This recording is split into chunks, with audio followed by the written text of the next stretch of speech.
Baik, Assalamualaikum warahmatullahi wabarakatuh. Kali ini saya akan mengerjakan tugas belajar di luar kelas hari yang ke-23 dan temanya adalah kurikulum baca yang ke-6.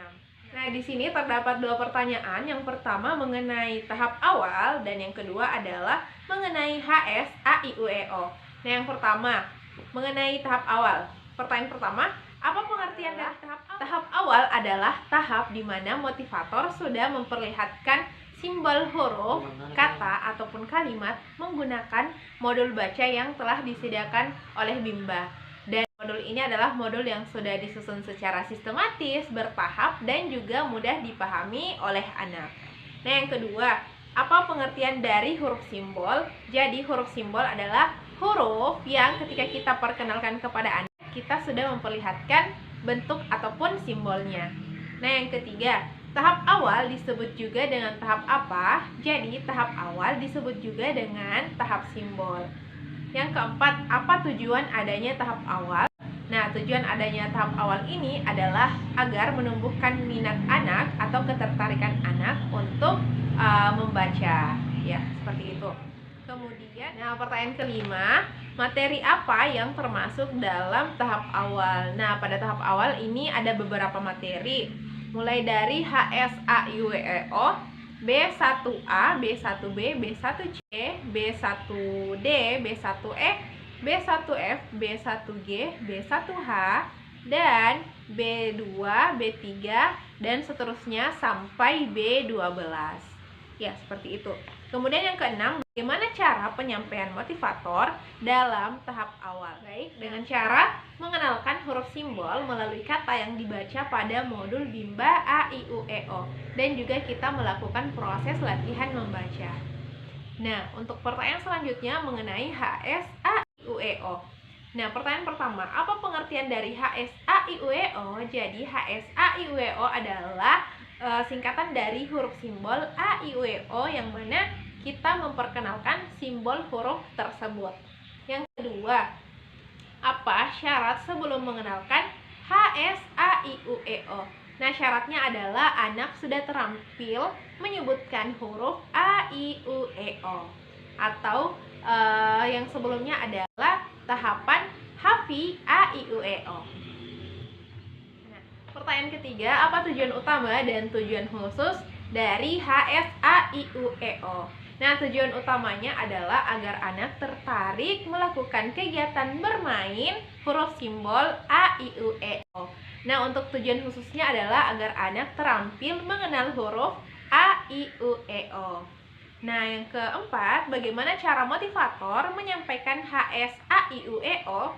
Nah, cara motivator memperkenalkannya adalah dengan menggunakan modul baca pada Bimba, yakni ada modul pelangi dan modul baca 1B.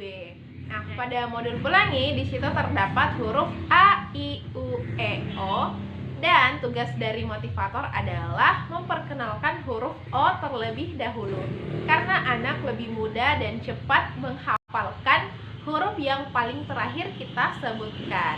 Nah, setelah anak sudah terampil menunjukkan huruf O, atau ketika kita tanya, huruf O yang mana ya? Yang ini, Bu Guru.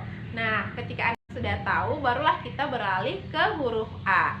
Nah, demikian juga dengan huruf A, ketika anak sudah terampil menyebutkan huruf A dan mampu menunjuk bahwa huruf tersebut adalah huruf A dengan cepat, barulah kita mengenalkan kepada anak huruf I.